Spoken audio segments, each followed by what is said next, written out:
ವಿನಯ್ ಆತ್ಮಹತ್ಯೆ ಪ್ರಕರಣದಲ್ಲಿ ಪ್ರತಿಭಟನೆ ನಡೆದಿರುವಂತದ್ದು ಇದು ರಾಜಕೀಯವಾಗಿ ಬಹಳ ತಿರುಗ್ತಾ ಇದೆ. ಯಾಕೆ ಅಂತ ಅಂದ್ರೆ ಬಿಜೆಪಿ ನಿನ್ನೆ ಬಹಳ ದೊಡ್ಡ ಮಟ್ಟದಲ್ಲಿ ಪ್ರತಿಭಟನೆಯನ್ನ ನಡೆಸಿತ್ತು. ಬಿಜೆಪಿಯ ಪ್ರತಿಭಟನೆಯ ವಿರೋಧಿಸಿ ಕಾಂಗ್ರೆಸ್ನಿಂದ ಪ್ರೊಟೆಸ್ಟ್ ನಡೀತಾ ಇದೆ. ನೋಡಿ, ಪ್ರತಿಭಟನೆಯನ್ನು ವಿರೋಧಿಸಿ ಮತ್ತೊಂದು ಪ್ರತಿಭಟನೆ.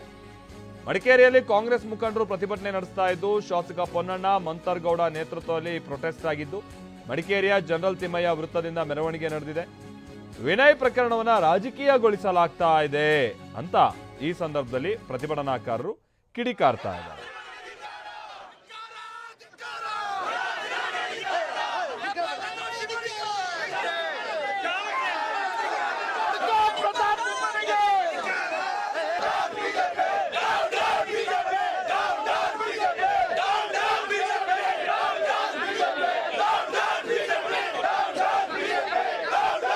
ನಿಮ್ಮ ಜೊತೆ ಕೆಲಸ ಮಾಡಿದ್ದು ಬಹಳ ಖುಷಿ ಆಯ್ತು.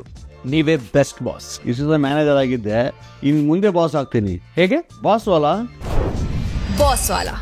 B the boss.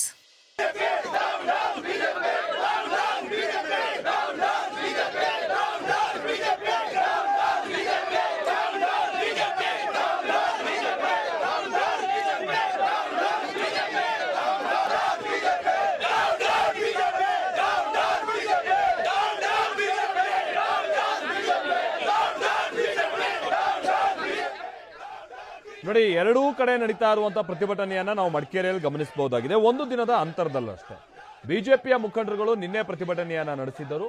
ಇಲ್ಲಿ ಶಾಸಕ ಪೊನ್ನಣ್ಣ ಹಾಗೆ ಮಂತರ್ಗೌಡ ಅವರ ವಿರುದ್ಧ ಕ್ರಮ ಆಗಬೇಕು, ಬಹಳ ಮಾನಸಿಕ ಕಿರುಕುಳವನ್ನ ಕೊಟ್ಟಿದ್ದಾರೆ ವಿನಯ್ ಅವರಿಗೆ, ಹೀಗಾಗಿನೇ ಸಾವಾಗಿದೆ ಅಂತೇಳಿ ಪ್ರತಾಪ್ ಸಿಂಹ ಸೇರಿದಂತೆ ಬಹಳಷ್ಟು ಮಂದಿ ಬಂದರು. ಮತ್ತೆ ವಿಚಾರ ಏನು ಅಂತ ಅಂದ್ರೆ, ಬಹುಶಃ ನಿನ್ನೆ ಅವ್ರ ಕುಟುಂಬಕ್ಕೆ ಒಂದು ಆತ್ಮಸ್ಥೈರ್ಯ ತುಂಬಬೇಕಿತ್ತು ಅಂತ ಅಂದ್ರೆ ಬಹುಶಃ ಅವರ ಅಂತಿಮ ವಿಧಿವಿಧಾನದ ಸಂದರ್ಭದಲ್ಲಿ ಈ ನಾಯಕರುಗಳು ಹೋಗ್ಬೇಕಾಗಿತ್ತು. ಅಲ್ಲಿ ಕಾಂಗ್ರೆಸ್ ಅವರು ಇರಲಿಲ್ಲ, ಬಿಜೆಪಿ ಅವರು ಇರಲಿಲ್ಲ, ಪಾಪ ಮನೆಯವರು ಒಂದಷ್ಟು ಜನ ಬಿಟ್ರೆ ಇವರೆಲ್ಲ ಹೋಗಿ ಕುಶಾಲನಗರ, ಮಡಿಕೇರಿ ಅಂತ ಇಲ್ಲಿ ಪ್ರೊಟೆಸ್ಟ್ ಮಾಡಿದ್ದಷ್ಟೇ ಆಯ್ತು. ಇವತ್ತು ಅವ್ರು ಮಾಡಿದಂತ ಪ್ರೊಟೆಸ್ಟ್ ಅನ್ನ ವಿರೋಧಿಸಿ ಕಾಂಗ್ರೆಸ್ ಅವರು ಇದನ್ನ ರಾಜಕೀಯ ಮಾಡ್ತಾ ಇದ್ದಾರೆ ಅಂತ ಹೇಳ್ಕೊಂಡು ಇವರೊಂದು ಪ್ರೊಟೆಸ್ಟ್ ಮಾಡ್ತಾ ಇದ್ದಾರೆ.